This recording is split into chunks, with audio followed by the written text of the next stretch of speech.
The air in the sterile, white room was thick with the scent of lilies and unspoken grief.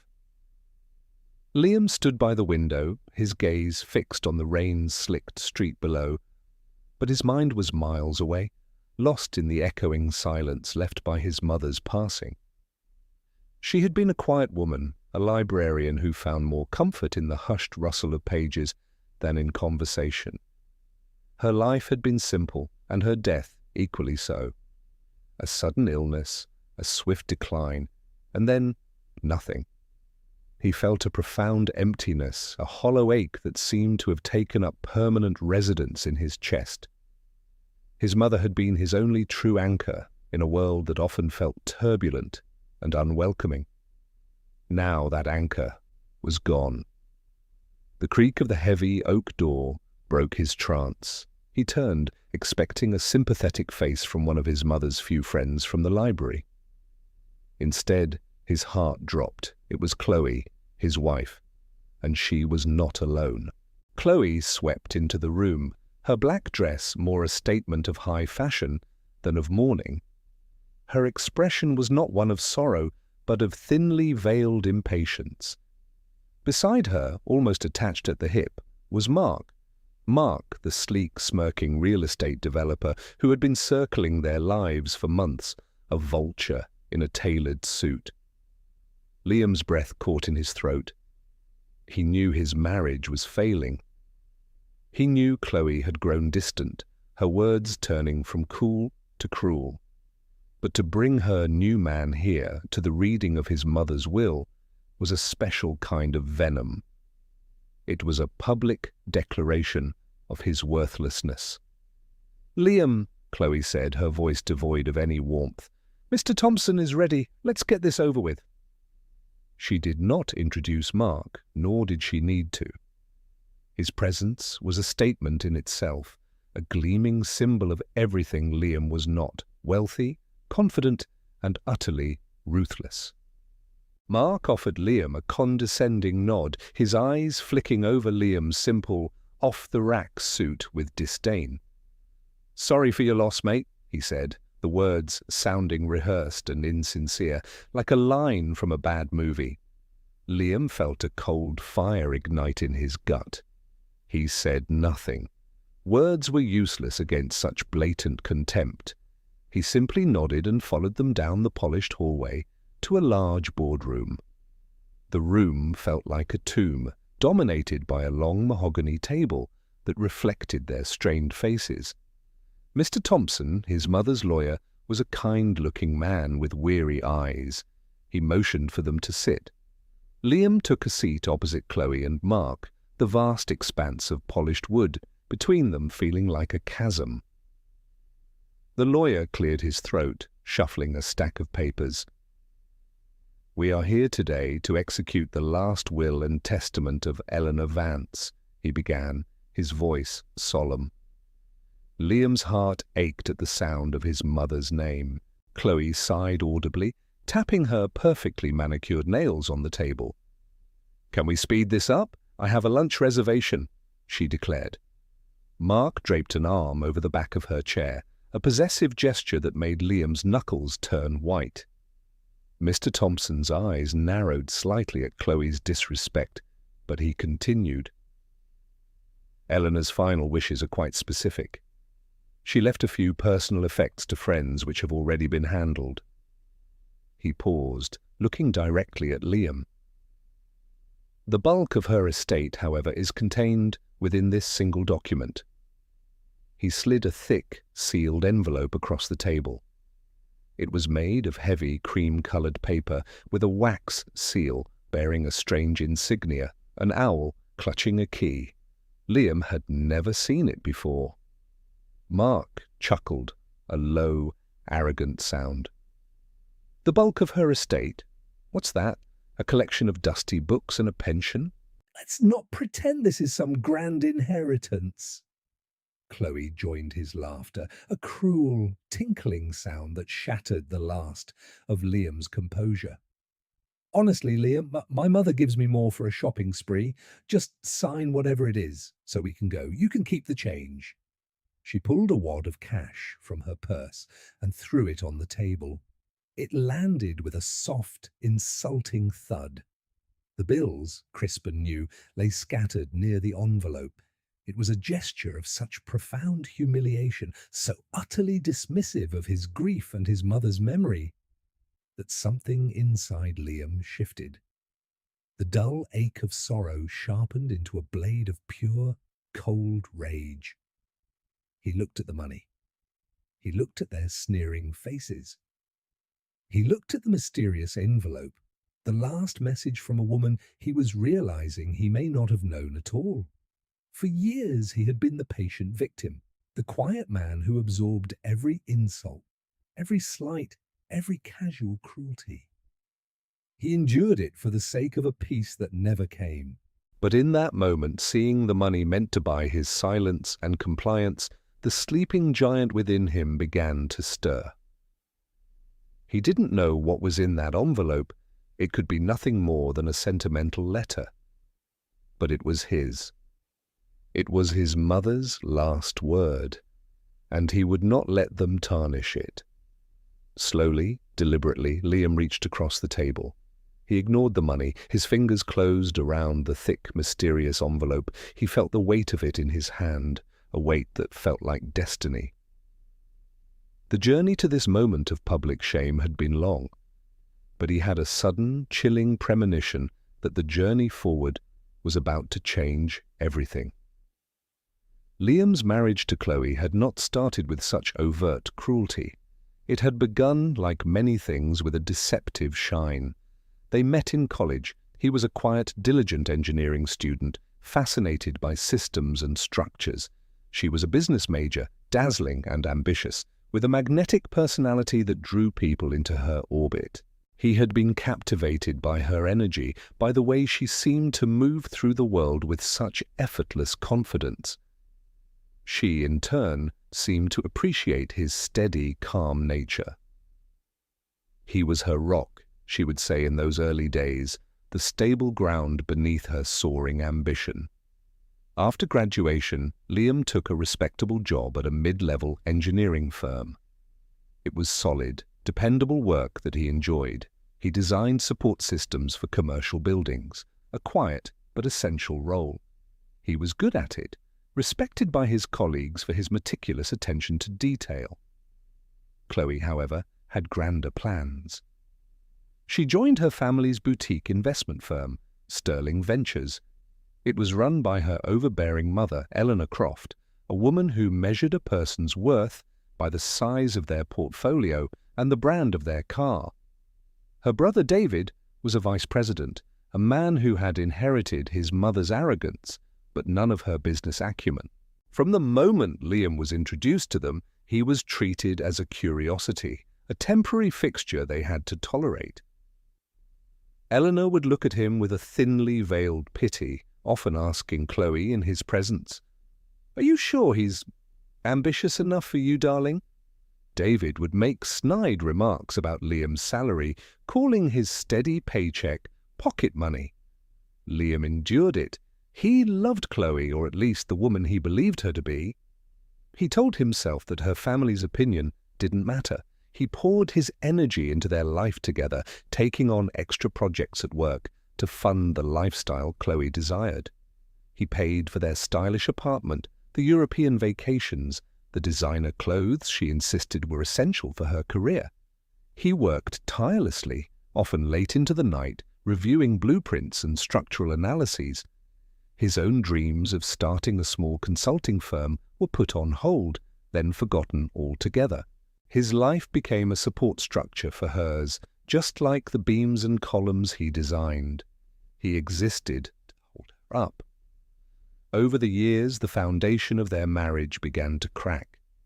Chloe's ambition soured into a relentless obsession with status and wealth. She was no longer just confident, she was condescending. Her family's whispers became her own voice. "Another late night, Liam?" she would ask, not with concern, but with accusation. "My friends' husbands are closing million-dollar deals, and you're celebrating a successful stress test on a concrete slab." The insults became more frequent, more cutting. He was simple. He was boring. He lacked the killer instinct needed to succeed. He was an embarrassment to her at corporate galas and country club dinners, a plain grey rock next to her sparkling diamond. Liam retreated further into himself and his work. He found solace in the logic and order of his job, a world where integrity and strength were quantifiable, where things were either sound or they were not. His marriage, he knew, was not sound. It was failing, but he held on, hoping to find a way to reinforce it, to prevent a total collapse. Section. The arrival of Mark signaled the final, irreparable fracture. He was everything Chloe's family wanted for her. He drove a flashy sports car, wore watches that cost more than Liam's annual salary, and spoke in a language of leveraged buyouts and hostile takeovers. He saw Chloe not as a person, but as an asset, a beautiful accessory for his lavish life. Chloe was infatuated. She began spending more and more time with Mark, barely bothering to hide the affair. They were seen at the city's most exclusive restaurants. Their picture appeared in society columns. Liam became a ghost in his own home, a silent witness to his wife's betrayal. He confronted her once, his voice shaking with a mix of anger and hurt. "Chloe, what is this? What are you doing?" She had looked at him with cold, pitiless eyes. "I'm living, Liam, something you wouldn't understand. I need a partner, not an anchor holding me down." The irony of her words was lost on her. He, the man who had given up everything to be her foundation, was now an anchor. The cruelty escalated. Chloe and her family seemed to take a sadistic pleasure in his humiliation. At a family dinner, her mother, Eleanor Croft, had looked at him and said, "You know, Liam, the best thing you could do for my daughter is to disappear. You're holding her back from her true potential." David had laughed. "He can't afford to disappear. He probably needs Chloe's signature to get a credit card." It was in this suffocating atmosphere of contempt that Liam received the news of his own mother's death. The grief was a crushing weight, made heavier by the complete lack of sympathy from his wife. When he told Chloe his mother had passed, she had sighed. "Oh, Liam, what a dreadful inconvenience. I have a charity gala this weekend." She did not attend the funeral. She claimed she had a critical business meeting she couldn't possibly miss. Liam knew she was with Mark. He stood at the graveside alone, the rain mingling with his tears, feeling an isolation so profound it was a physical pain. A few days later, the formal letter from Thompson and Sterling, attorneys at law, arrived. The name meant nothing to him.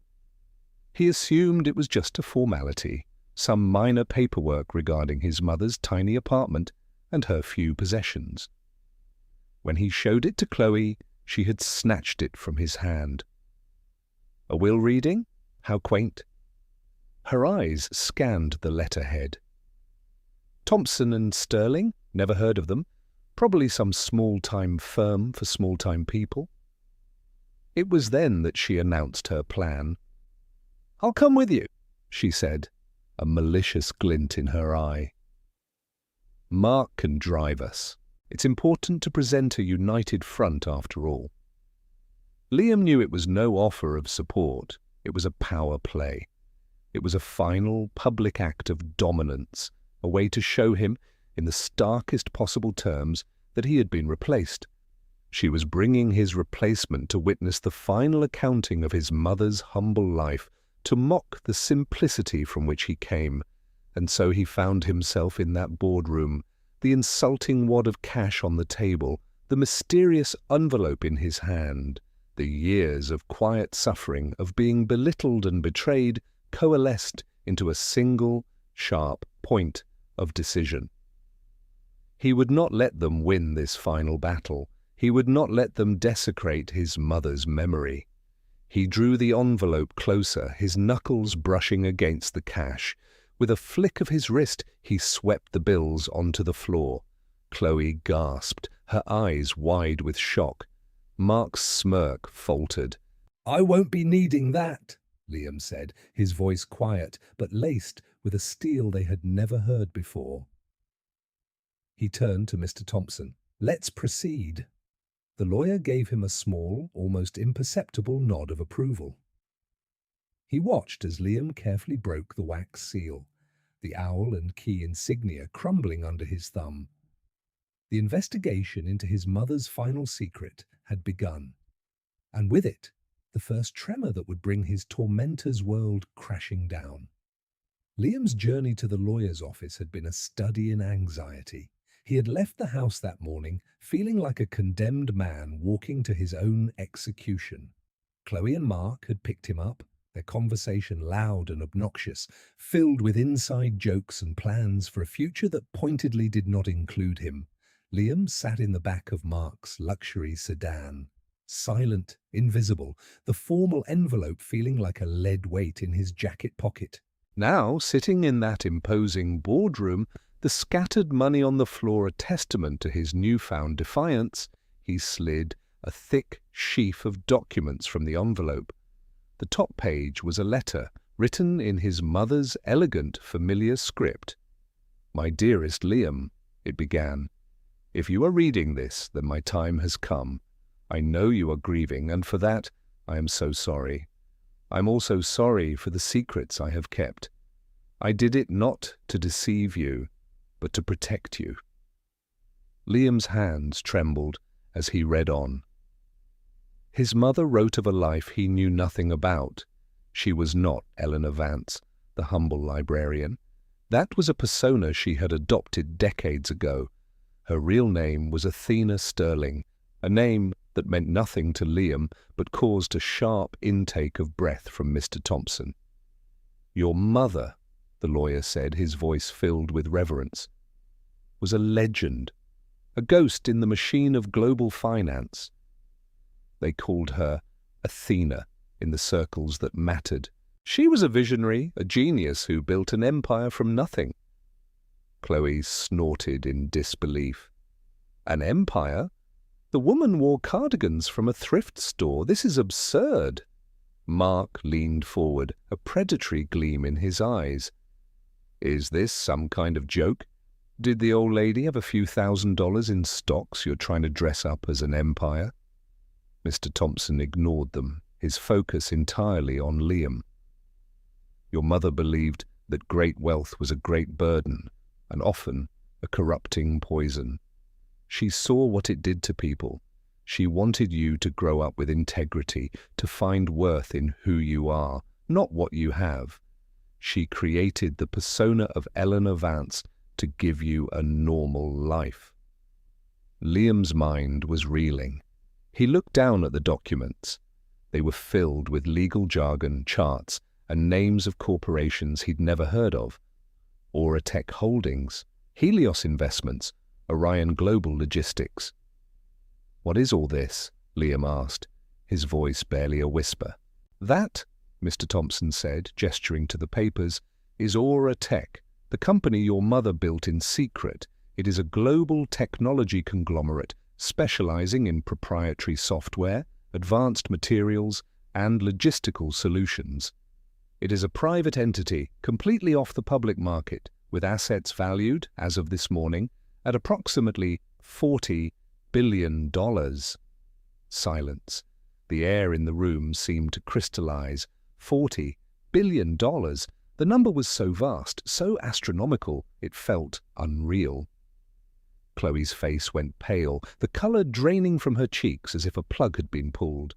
Mark's jaw hung open, his arrogant smirk replaced by a mask of stunned, slack-jawed disbelief. That's not possible," Chloe stammered, her voice a strangled squeak. "She was a librarian. She lived in a one-bedroom apartment." A one-bedroom apartment owned by a shell corporation, which was in turn owned by a trust established by Auratech, Mr. Thompson explained calmly. Her salary from the library was donated to charity every month. Her entire life was a carefully constructed facade. She was one of the wealthiest women in the world, and no one knew. The lawyer then revealed the masterstroke of Athena's plan. Your mother was not just a genius in business, but in understanding people. She knew you would one day inherit this. And she knew that people might try to take advantage of you. He paused, his gaze flicking meaningfully toward Chloe and Mark. The entire $40 billion empire, every stock, every asset, every patent is held in a single, indivisible trust, a trust that had only one contingency for activation, her death, and it has only one sole, unchallengeable beneficiary. Mr. Thompson slid another document in front of Liam. It was a single page with a single line for a signature. As of the moment of her passing, you, Liam Vance, became the sole owner and chairman of Auratech Holdings. The entire empire is yours, unconditionally. Liam stared at the paper, his own name typed out in stark black letters. He felt a wave of vertigo, as if the floor had dropped away, revealing a universe he never knew existed. His mother, the quiet woman who taught him to love books and find beauty in simplicity, was a titan of industry, a secret queen. Then came the most devastating revelation of all. Mr. Thompson pulled out one final file. There is one more piece of business. It's a matter of a certain loan portfolio held by one of Auratech's smaller financial subsidiaries, a company called Argent Capital. He opened the file. Argent Capital specializes in high-risk loans to boutique firms. About 5 years ago, they extended a very generous and very leveraged line of credit to a company that was struggling to stay afloat. He looked directly at Chloe. A company called Sterling Ventures. Chloe's face turned from pale to a ghastly shade of grey. Her family's firm, the source of all their wealth, their status, their arrogance. Sterling Ventures is currently in debt to Argent Capital to the sum of $97 million, the lawyer continued, his voice cold and precise. The loans are secured against all company assets as well as personal guarantees from the principal partners, your mother, Eleanor Croft, and your brother, David Croft. The room was utterly silent. The ironic dependency was laid bare, brutal and absolute. The entire edifice of Chloe's family's success, the very foundation of the wealth they had used to mock and belittle him, was built on money borrowed from the mother they had dismissed as a penniless librarian, and now that debt was owed to him. Liam looked at Chloe. He saw the dawning horror in her eyes, the complete and total annihilation of her world in a single, shattering moment.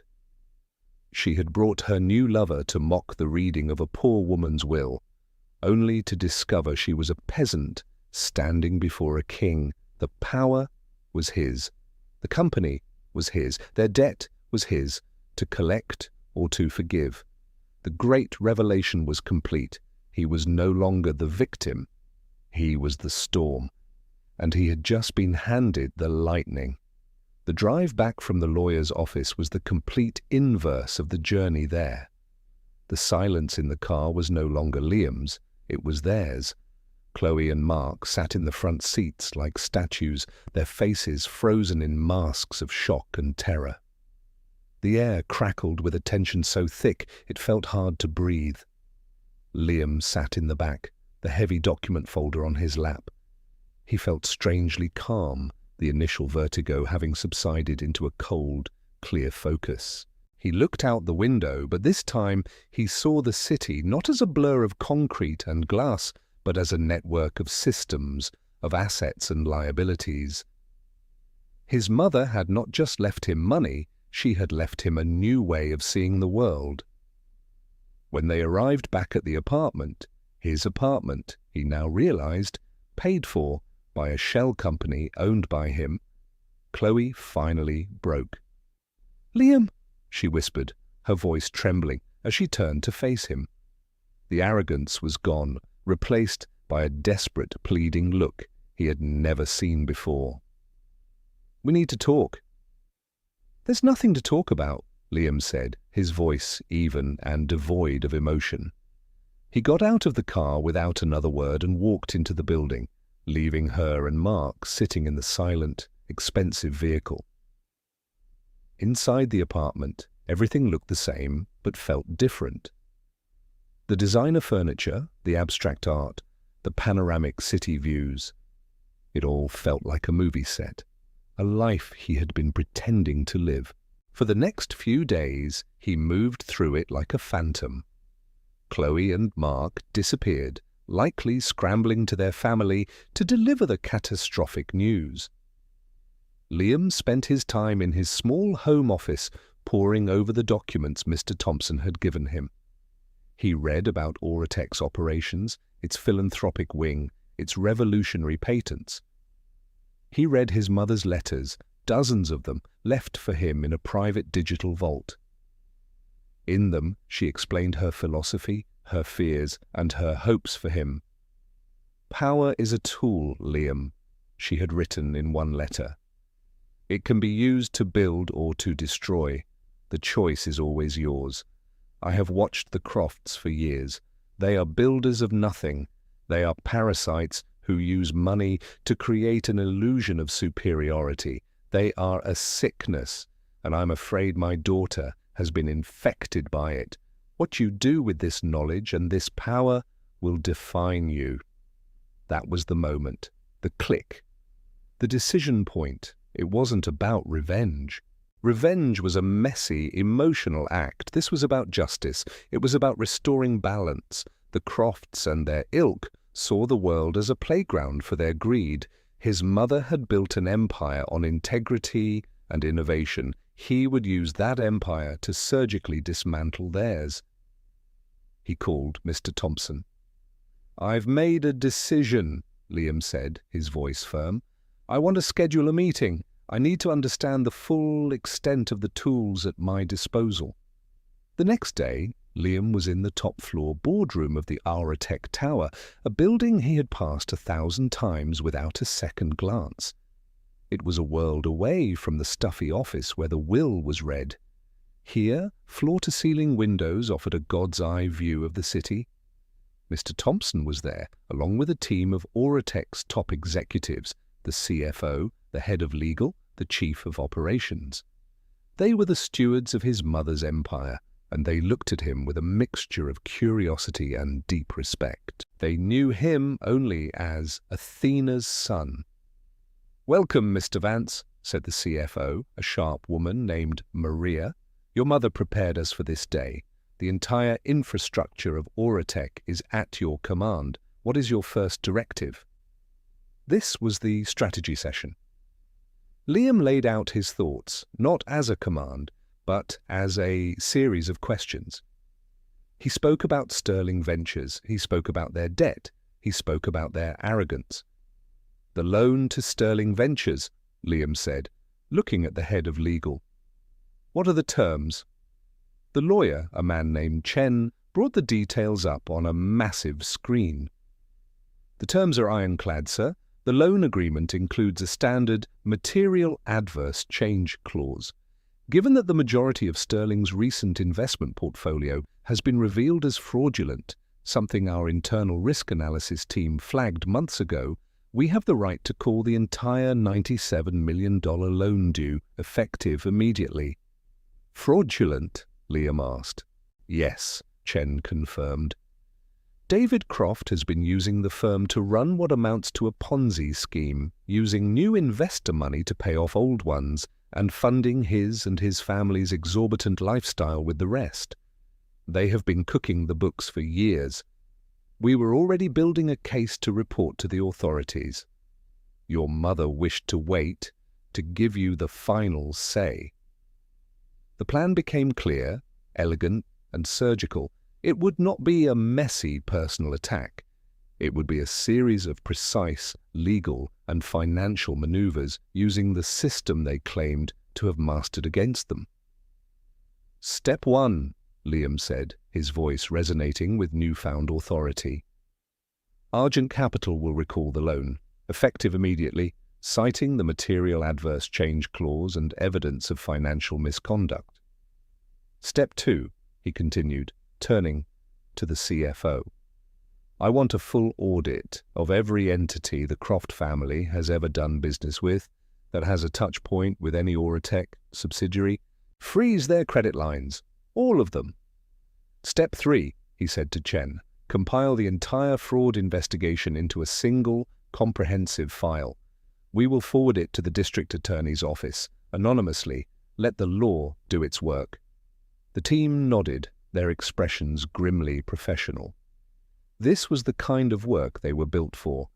They were the immune system of his mother's empire, and Liam had just directed them to a cancer. One last thing, Liam said. He thought of the cash Chloe had thrown on the table, the ultimate insult. I want to open a new philanthropic fund, the Eleanor Vance Foundation for Financial Literacy. Its first public initiative will be to offer free counseling and support to victims of Ponzi schemes. A slow smile spread across Mr. Thompson's face. It was a masterstroke. Not only would he dismantle their empire, he would use its ashes to help the very people they had victimized. The meeting concluded. The executives dispersed, already firing off emails and making calls. The first domino was about to be pushed. Liam stood at the window, looking down at the city. He felt no glee, no thrill of impending revenge. He felt a quiet, solemn sense of purpose. He was not destroying them. He was simply holding up a mirror, forcing them to see the truth of what they were. Their own corruption would do the rest. The first domino fell on a Tuesday morning. It arrived not with a bang, but with a quiet, lethal ping. An email. Eleanor Croft was in her lavish office at Sterling Ventures, barking orders at an assistant when the notification appeared on her screen. The sender was Argent Capital. The subject line was chillingly simple: immediate loan recall and demand for payment. She opened it, her brow furrowing in annoyance. Her annoyance quickly curdled into disbelief, then into pure, stomach-churning panic. The email was terse and brutally professional. It cited Clause 17B of their loan agreement, the material adverse change, and demanded the immediate repayment of $97 million. It also mentioned an internal investigation into significant financial irregularities and suspected fraudulent activities. Eleanor's blood ran cold. She immediately called her son, David. "Did you see the email from Argent?" she shrieked into the phone. "What is this? This has to be a mistake." David was equally panicked. "I saw it, Mother. I don't understand. This can't be happening. We're Sterling Ventures. They can't do this to us." Their first reaction was frantic damage control. Eleanor called her high-powered contacts at other banks, people she had golfed with for years. She tried to secure a bridge loan, to move assets, to do anything to stop the bleeding. Every door was slammed in her face. "I'm sorry, Eleanor," one old friend, a bank president, told her over the phone, his voice strangely formal. "We've been advised to freeze all of Sterling's credit lines pending an internal review. My hands are tied." Advised by whom? The question hung in the air, unanswered. The Crofts were finding that the influence they thought they wielded was a fragile thing, easily broken by a greater, unseen power. The cascade effect began. The loan recall triggered covenants in their other, smaller debts, causing a chain reaction of defaults. News of their financial instability, leaked from an anonymous source, hit the financial newswires. Investors, the ones who hadn't already been fleeced by David's scheme, began calling, demanding their money back. The house of cards, built on arrogance and deceit, was collapsing in on itself. Meanwhile, Liam observed the chaos from a calculated distance. He went about his days with a quiet dignity, maintaining the facade of the grieving, clueless husband. He had already moved into a modest hotel, telling Chloe he needed space. She called him, her voice a frantic, desperate mess. "Liam! Liam, you have to help us! It's your company now, isn't it? Auratech. You have to call them off. Tell them it's a mistake." Liam let the silence hang for a moment before he replied, his voice a perfect imitation of concerned confusion. My company? Chloe, what are you talking about? It's some massive corporation. I just inherited it. I don't know how any of this works. I wouldn't even know who to call. Then find out, she screamed, her composure shattering. My family is being destroyed. Your family? Liam asked softly, twisting the knife with surgical precision. The same family that told me I was worthless, the same family that stood by while you brought another man to my mother's will reading. Why should I help them? He could hear her sputtering on the other end of the line, caught in the trap of her own cruelty. She had no answer. The next blow came from the law. A team of investigators from the district attorney's office, acting on a highly detailed and irrefutable anonymous tip, raided the offices of Sterling Ventures. They seized computers, boxes of documents, and hard drives. David Croft was led out in handcuffs, his face ashen, the picture splashed across every news outlet. Eleanor Croft was named as a person of interest in a massive fraud investigation. The social ruin was as swift as the financial one. The Crofts were pariahs. Invitations were rescinded. Memberships at exclusive clubs were revoked. The friends who had once clamored for their attention now crossed the street to avoid them. They were toxic assets, and the world they had worshipped had cast them out. Mark, the opportunistic enabler, was the first to abandon the sinking ship. Seeing that the money and status he had attached himself to were gone, he vanished. He stopped answering Chloe's calls, his social media profiles were deactivated, and his flashy sports car was no longer parked outside her mother's mansion. He had been there for the wealth, and with the wealth gone, so was he. Chloe was left with nothing. Her family was disgraced, her lover had deserted her, and her future was a terrifying blank. She was forced to sell her designer clothes and jewelry just to pay for living expenses. The bank foreclosed on her mother's mansion. They were evicted, forced to move into a small, cramped apartment in a part of town they used to mock. One evening, Liam received a text from her. It was a single, pathetic word. Please. He thought for a moment, then drove to a nearby ATM and withdrew a few $100s. He went to her new, grim apartment building and found her waiting outside, looking thin and haggard. She looked like a ghost of the glamorous woman she once was. He held out the money to her. Here, he said, his voice gentle, to help you get by. She stared at the cash, her eyes filling with tears of humiliation. It was the exact same gesture of dominance she had used on him, now turned back on her. It was a cruel kindness, a final, devastating lesson. She took the money, her hand shaking. Why are you doing this? She whispered. Liam looked at her, the woman who had caused him so much pain, and felt not hatred, but a distant, clinical pity. Because unlike you, I know the difference between a person's worth and their net worth, he said. He turned and walked away, leaving her standing there with the cash in her hand, the full weight of her ruin crashing down upon her. The collapse was complete. All that remained was the final, formal reckoning. The setting for the final confrontation was chosen with deliberate, symbolic precision. It was not a cold courtroom or an anonymous office, but the grand, mahogany-panelled library of his mother's secluded estate, a place Chloe never knew existed. Liam had spent the past few weeks there, immersing himself in his mother's world, her books, her notes, her legacy. The rooms smelled of old paper, leather, and quiet, unshakable power. Mr. Thompson had arranged the meeting under the guise of finalizing the divorce settlement. Chloe arrived alone. The ordeal had stripped her of her entourage and her arrogance. She was dressed in plain, inexpensive clothes, her face etched with exhaustion and fear.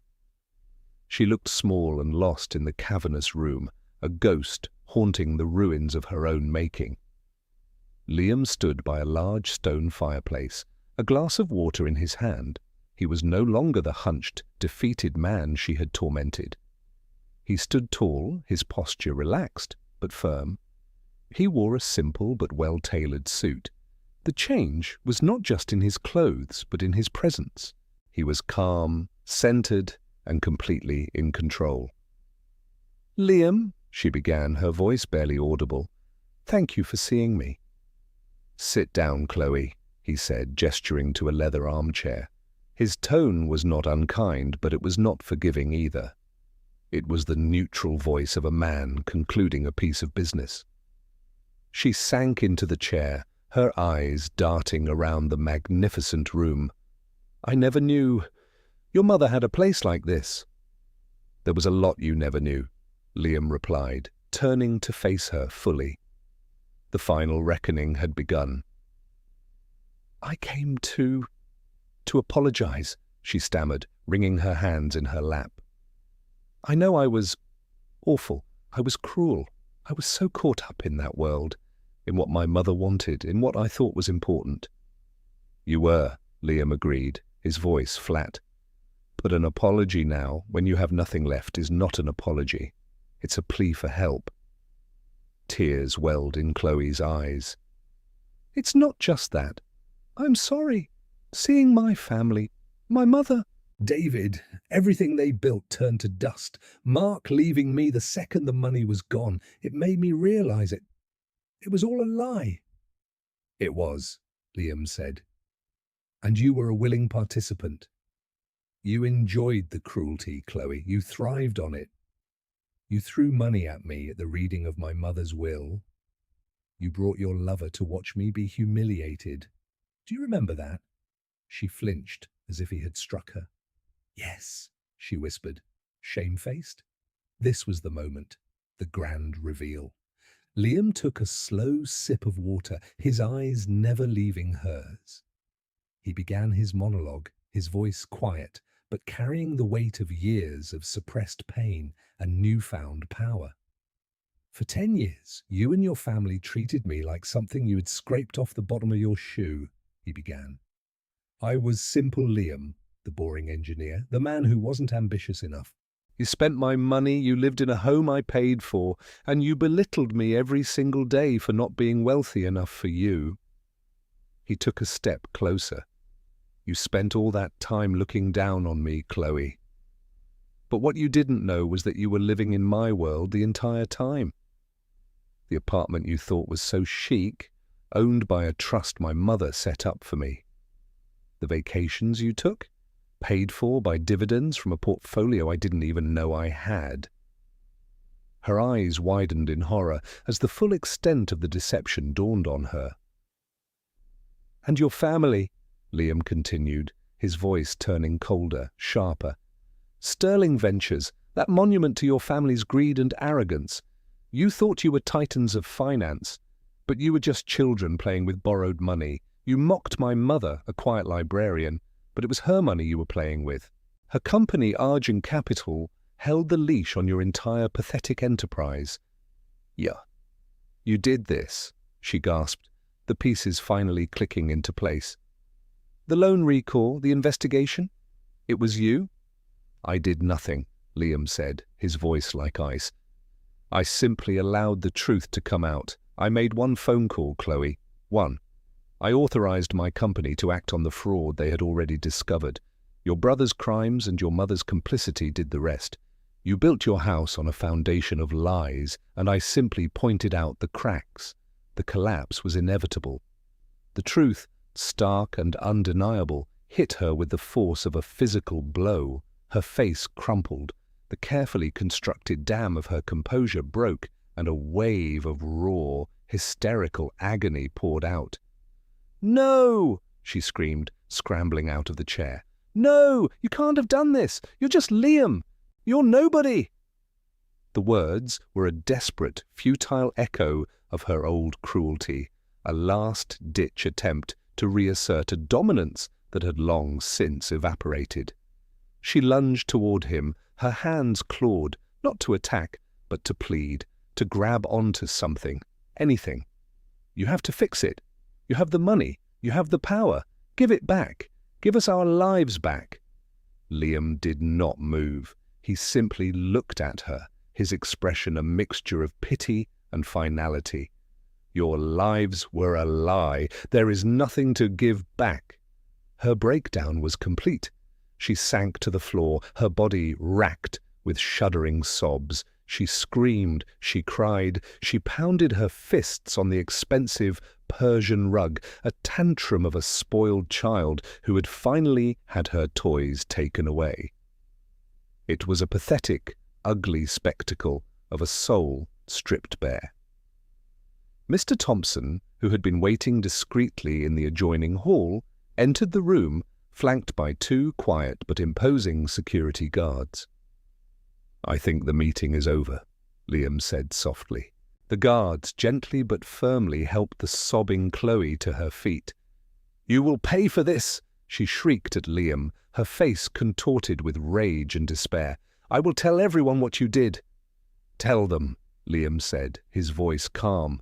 "Tell them you committed fraud. Tell them you cheated on your husband. Tell them you mocked a woman whose secret fortune you were unknowingly living off of. Tell them the whole story. See who they believe." That was the final blow. Her fight evaporated, replaced by a hollow, devastating emptiness. They led her from the room, her cries echoing down the long hall until they faded into silence. Liam stood alone in the quiet library, the scent of old books a comforting presence. The confrontation was over. Justice had been served. He felt no triumph, only a profound sense of closure. He walked over to a large globe in the corner of the room, a gift from his mother. He gave it a gentle spin, watching the continents blur. His old world was gone. A new one, vast and full of possibility, was waiting. The final act was complete. In the months that followed, the last remnants of the Crofts world were swept away.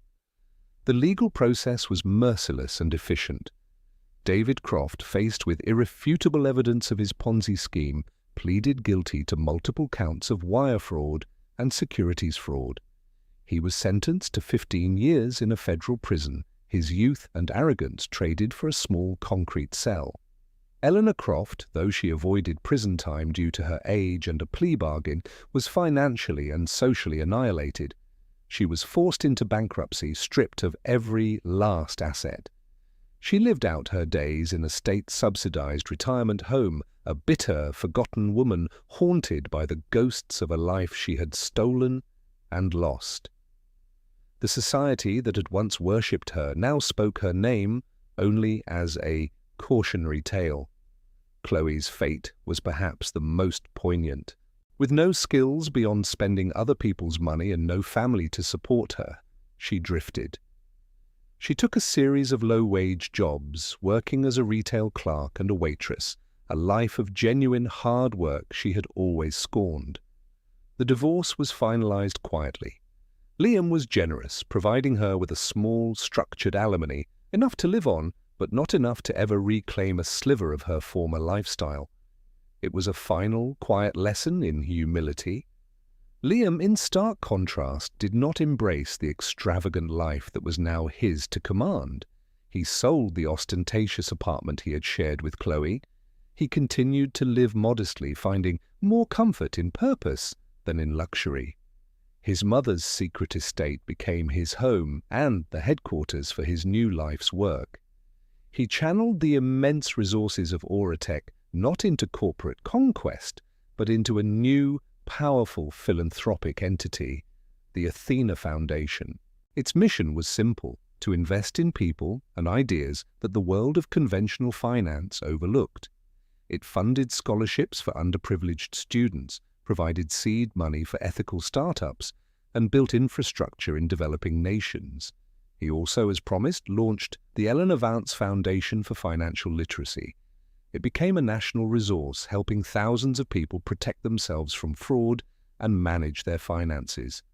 He had transformed the pain of his past into a shield for others, turning his personal victory into a public good. He was no longer just the owner of his mother's empire. He was the steward of her true legacy. One afternoon, while reviewing architectural plans for a new vocational training center the foundation was building, he met Sarah. She was the lead architect on the project, a woman with a brilliant mind, a passion for her work, and a kind, genuine smile. She spoke of building communities, not just buildings, of creating spaces that gave people dignity and hope. Their connection was immediate and effortless. It was not the fiery, dazzling attraction he had felt for Chloe, but something deeper, quieter, and far more real. It was a meeting of shared values, of mutual respect. Sarah was impressed not by his wealth, which he rarely mentioned, but by his vision and his quiet dedication to making a difference. They began spending time together, walking through city parks, visiting museums, and talking for hours about everything and nothing. With her, Liam felt seen for who he was, not for what he possessed. She was the moral reward at the end of his long, painful journey, a symbol of the healthy, honest future he had earned. Months later, standing with Sarah on a hill overlooking the construction site of the new training center, Liam felt a profound sense of peace. The ghosts of his past had been laid to rest. The injustice had been answered, not with petty revenge, but with constructive, enduring justice. He had taken the power that had been thrust upon him and used it to build, not to destroy. True wealth, he had come to understand, was not measured in billions of dollars or the height of the towers you owned. It was measured in the integrity of your actions, the purpose in your heart, and the positive impact you left on the world. His mother had known that all along. She had not left him an empire of money, but an empire of potential. And in finally becoming the man she had always hoped he would be, Liam had claimed his true inheritance.